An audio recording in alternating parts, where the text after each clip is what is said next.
बदल घडतोय, महाराष्ट्र बदलतोय। पाहत रहा महाराष्ट्र 24 तास।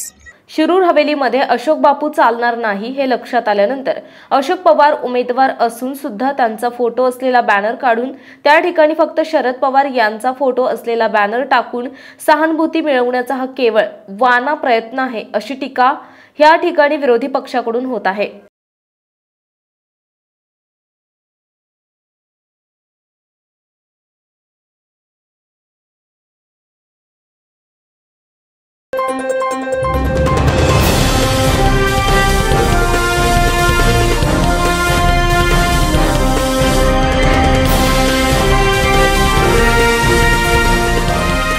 बदल घडतोय, महाराष्ट्र बदलतोय। पाहत रहा महाराष्ट्र 24 तास।